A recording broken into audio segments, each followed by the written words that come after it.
తిరుపతిలో బుగ్గభూముల మఠం భూముల ఆక్రమణ నిజమేనా? ఆ భూముల్లో సర్వే చేసిన అధికారులు ఏం తేల్చారు? వైసీపీ అధికారంలో ఉన్నప్పుడు బుగ్గమఠం భూములు ఆక్రమణకు గురయ్యాయంటూ వచ్చిన ఆరోపణలపై సర్వే అధికారులు ఏం తేల్చారు? ఏపీలో సంచలనం రేపుతున్న బుగ్గమఠం భూముల రీసర్వేపై నిజాలను బయటపెట్టారా? ఇంతకీ సర్వే అధికారులు తేల్చిన కీలక అంశాలేంటి? ఇంతకీ మఠం భూముల ఆక్రమణ గుట్టు బయటపడినట్లేనా? What's the story? తిరుపతి నగరంలో బుగ్గ మఠం భూముల సర్వే రాజకీయంగా పెనుదుమారం రేపుతోంది. మాజీ మంత్రి పెద్దిరెడ్డి రామచంద్రారెడ్డి భూములను ఆక్రమించారంటూ వచ్చిన ఆరోపణల నేపథ్యంలో బుగ్గ మఠం భూముల రీసర్వే జరుగుతోంది. మాజీ మంత్రి పెద్దిరెడ్డి రామచంద్రారెడ్డి నివాసం ఉంటున్న భూములు ఇదివరకు బుగ్గ మఠానికి చెందినవిగా చెబుతున్నారు.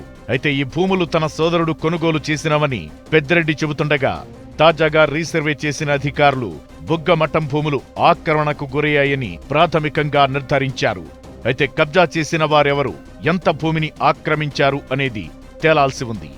6 సర్వే నంబర్లలో తమ మఠానికి 14.49 ఎకరాల భూమి ఉందని, వాటికి హద్దులు తెలపాలంటూ తిరుపతి అర్బన్ తహసీల్దార్కు బుగ్గమఠం ఈవో వెంకటేశ్వర్లు గత నెల 17న వినతి పత్రమిచ్చారు. ఈ నెల 3న రెవెన్యూ సర్వే అధికారులు రోవర్ ద్వారా హద్దులను గుర్తించారు. అదే రోజు సంబంధిత నివేదికతో పాటు స్కెచ్, గూగుల్ మ్యాప్లను బుగ్గమఠం అధికారులకు అందించారు. అయితే మొత్తం 14.49 ఎకరాల్లో 3.88 ఎకరాలు మాజీ మంత్రి పొంగనూరు ఎమ్మెల్యే పెద్దిరెడ్డి రామచంద్రారెడ్డి ఆక్రమణలో ఉన్నట్లు గతంలోనే విజిలెన్స్ అధికారులు ప్రభుత్వానికి నివేదిక ఇచ్చారు. రికార్డులు ఉంటే అందించాలని బుగ్గమఠం అధికారులు ఆయనకు నోటీసులిచ్చినా ఇప్పటి వరకు స్పందించలేదు. వైసీపీ అధికారంలో ఉన్నప్పుడే ఆ భూమిలో నుంచి పెద్దిరెడ్డి నివాసానికి వెళ్లేందుకు 9.51 లక్షలతో సిమెంట్ రోడ్డును నిర్మించారు. రహదారికి పక్కనే బుగ్గమఠం స్థలంలో పశుగ్రాసం సాగు చేస్తున్నారని సర్వే అధికారులిచ్చిన స్కెచ్ను బట్టి తెలుస్తోంది.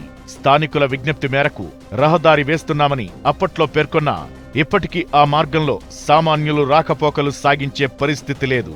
మరోవైపు మఠానికి ఎంత భూమి ఉంది, ప్రస్తుతం ఉన్నది ఎంత, లీజుకిచ్చిందెంత అనే వివరాలు అందించాలని తిరుపతి ఆర్డీఓ కార్యాలయ అధికారులు బుగ్గమఠం ఈవోను కోరారు. వాటితో పాటు తాము గుర్తించిన హద్దుల ప్రకారం ఎంత భూమి ఆక్రమణలో ఉందో తెలపాలన్నారు.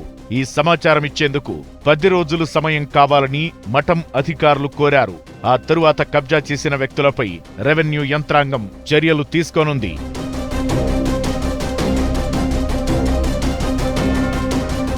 తిరుపతి నగరంలో ముఖ్యమైన ప్రాంతాలంతా ఇదివరకు ఉన్న మఠాలకు చెందినవే. హత్తిరాం మఠం తరహాలో బుగ్గమఠానికి సైతం నగరంలో వేలాది ఎకరాల భూములు ఉన్నాయి. నగరం నడిబొడ్డున ఉన్న ఈ భూములు కోట్ల రూపాయలు ఖరీదైనవి. అయితే ఇందులో చాలా వరకు ఆక్రమణకు గురయ్యాయి. చాలా ఏళ్ల క్రితం ఈ భూములను మఠం పెద్దల నుంచి కౌలుకు తీసుకుని చివరకు వాటిని సొంతం చేసుకున్నారు. ఈ భూములపై వివిధ కోర్టుల్లో అనేక కేసులు కూడా నడుస్తున్నాయి.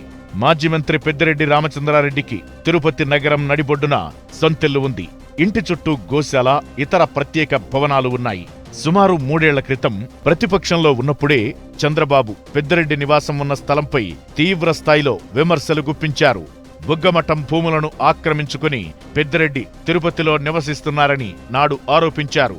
చంద్రబాబు ఆరోపణలు అవాస్తవమంటూ మంత్రి హోదాలో అప్పుడే పెద్దిరెడ్డి చంద్రబాబుకు కౌంటర్ ఇచ్చారు.